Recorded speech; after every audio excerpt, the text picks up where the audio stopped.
Selamat sore semuanya. Ini kita sore-sore mau ngobrol santai tapi serius, santai tapi berisi. Aduh gimana ya, berat juga ya. Nah mungkin banyak yang tanya-tanya, apa sih Seruni Niskala? Karena kayaknya rame banget kan di media sosial. Mumpung hari ini saya ketemu langsung sama penulisnya, Kirana Kejora, kita langsung ngobrol-ngobrol aja tentang novel Seruni Niskala. Kira-kira novel ini tuh bercerita tentang apa sih gitu ya? Langsung aja kita tanya ya, Mbak Kirana. Ini banyak yang tanya mungkin, novel Seruni Niskala ini sebenarnya bercerita tentang apa sih?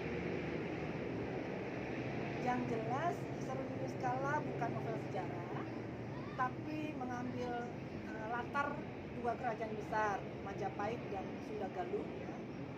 Yang kami tulis berdua udah jalan selama hampir 18 bulan. Novel perjalanan waktu sih, ke time travel. Kenapa? Karena ada set sejarah klasik ya di masa lalu, 500-an tahun lalu, dengan tokoh Seruni Niskala, di mana kisah mereka ini merupakan kisah yang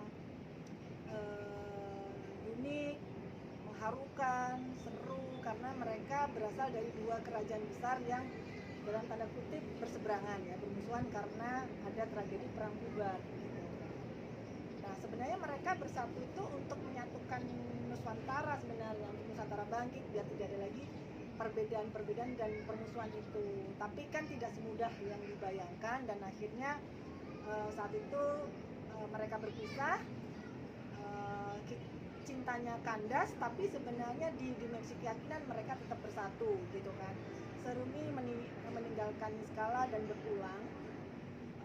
Kemudian sebelum berpulang dia berjanji bahwa satu saat, intinya aku mohon satu saat nanti kita akan bertemu di masa yang akan datang untuk mengubah keadaan dan memperbaiki sebuah kesalahan, itulah intinya seperti itu. Itu kisah 500-an tahun yang lalu. Kemudian setelah itu ada lagi kisah sepasang manusia bernama Dewa Nuswantara dan Padma Sejati. Ini sepasang mantan ya. Itu juga unik kisah percintaan mereka, arkeolog dan psikolog.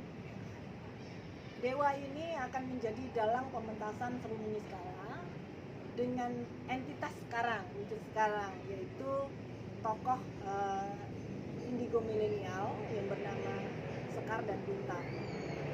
Apakah bisa Dewa mementaskannya? Seperti apa mementaskannya? Nah itu kerumitan yang sekarang lagi sedang kami hadapi.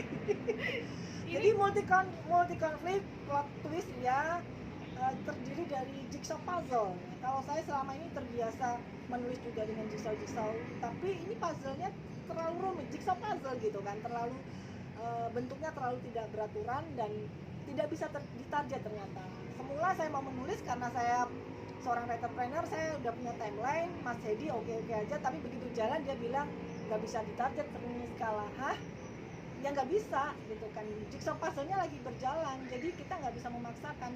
Di situ ya namanya saya gaduh di situ, kok bisa kayak gitu. Tapi memang perjalanan waktu membuktikan bahwa kami tidak bisa menarget Seruni Niskala, mungkin malah Seruni Niskala narget kami.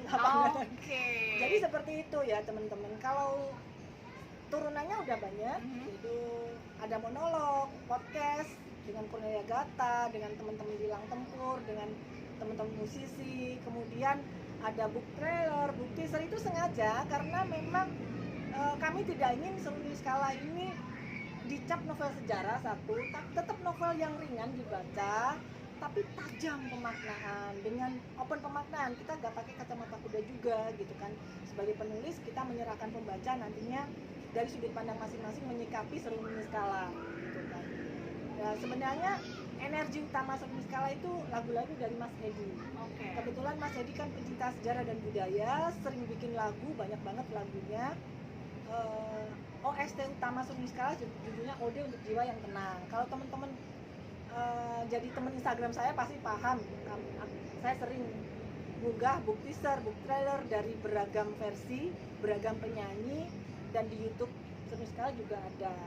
Di situ itu OST utama ya, tapi masih ada 5 OST lagi yang lainnya. Ditunggu aja ya pokoknya. Nah, tadi kan Mbak Kirana juga menyebut menyebutkan bahwa novel ini ditulis oleh Mbak Kirana Kejora dan juga Mas Edi Rahadian. Nah, kenapa sih sebenarnya gitu?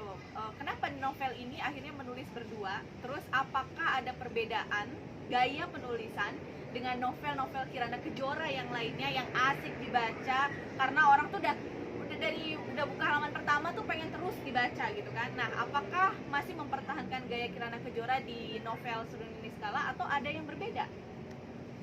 Kalau gaya saya tetap, tapi mungkin bentukan dari Seruni Niskala agak beda karena kami tulis berdua kan, ibaratnya kita ngadon kue itu bareng gitu kan. Selama ini saya ngadon sendiri ya ibaratnya. Ini ada dua tangan, ada dua pemikiran, ada dua kepala yang menyatu untuk mementaskan Seruni Niskala. Jadi saya nggak bisa egois, nggak punya kepentingan yang seperti apa. Justru sekarang saya butuh untuk menulis Seruni Niskala karena banyak nilai spiritual di situ ternyata gitu. Jadi Mas Edi dengan caranya apa ya, kayak ngajarin saya buku ini mungkin akan jadi karya yang agung nanti. Kalau ada Rama dan Sinta, nantinya kita ingin juga Seruni Niskala dikenang pada saatnya ya, gitu. Kita menawarkan sebuah konsep roman itu bukan roman. Jadi asmara itu hanya bagian dari hidup, tapi bukan tujuan. Hidup ini terlalu besar, terlalu luas kalau hanya sekadar untuk asmara. Pesannya seperti itu. Oke, baik. Jadi kalau diksinya semakin tajam pasti karena Mas Edi ini kan sudah puluhan tahun jalan napak tilas ya di beberapa petilasan sejarah leluhur, jauh lebih jago dari saya ternyata, dari susunan diksinya, pemilihan katanya. Jadi memang baru kali ini saya dapat partner yang di atas saya. Jadi padu padan saya dengan Mas Edi memang unik dan mungkin agak aneh gitu. Tapi anehnya mudah-mudahan bisa membahagiakan yang baca gitu kan. Okay. Karena aku selalu menekankan ke Mas Edi, saya ya maksudnya, kita tetap harus konsep writerpreneur meskipun perjalanannya kita nggak bisa menentukan kapan lahirnya. Tapi ketika buku ini bungkus, karena rencananya kan trilogi, temanya dia menyatukan yang dulu terpisah. Itu tema pertama. Tema kedua lebih berat, Nuswantara Bangkit. Tema ketiga tema ketiga kesejatian jalan menuju Tuhan. Itu Mas Edi semua yang bikin. Tambah berat nih. Tapi itu tantangan bagi saya yang selama ini mungkin udah ada di zona nyaman. Saya memang suka sejarah, suka budaya, tapi tidak terlalu masuk seperti Seruni Niskala. Kita berapa kali ke petilasan waktu itu saya benar-benar ngapain sih sampai seperti ini gitu kan risetnya. Tapi ternyata itu memang kebutuhan cerita, kebutuhan alurnya, kebutuhan batin penulisnya juga. Saya setuju bahwa menulis Seruni Niskala itu nggak semudah yang kamu bayangkan, tapi akan indah gitu, nggak susah gitu ketika kamu memang ilahiyah. Mas Edi memang berkali-kali ngomong kita harus ilahiyah, tidak ada ekspektasi apapun selain sebagai penutur. Menulis Seruni Niskala adalah ilahiyah gitu. Ya nggak mudah sih menerima seperti itu karena saya terbiasa konsep itu jelas, timelinenya tanggal sekian selesai, tanggal sekian cetak, launching gitu-gitu. Tapi ternyata tidak, untuk Seruni Niskala tidak bisa seperti itu. Tapi meskipun belum dicetak secara utuh ya, teman-teman semua tuh bisa menikmatinya dalam bentuk kutipan-kutipan, terus trailer, terus juga ada podcast. Ada beberapa buku antologi bersama dengan murid-murid di kelas menulis saya. 5 petikan Seruni Niskala ada di 5 buku. Oh, itu udah terbit udah beberapa bulan yang lalu ya. Terus ini mau ada lagi buku-buku berikutnya yang dimana ada petikan-petikan Seruni Niskala. Oke. Kalau gitu cukup ya, udah tahu sekarang novel Seruni Niskala itu apa. Nah, terakhir buat Mbak Kirana Kejora nih, menyambung kalimat saya, menulislah karena rasa untuk semesta. Maka semesta akan menjaga karyamu, akan melindungi tulisanmu, sehingga akan membahagiakan semua orang, akan mendamaikan dunia. Itu tulisannya. Oke, kalau gitu saya Eka dan juga Mbak Kirana Kejora pamit ya.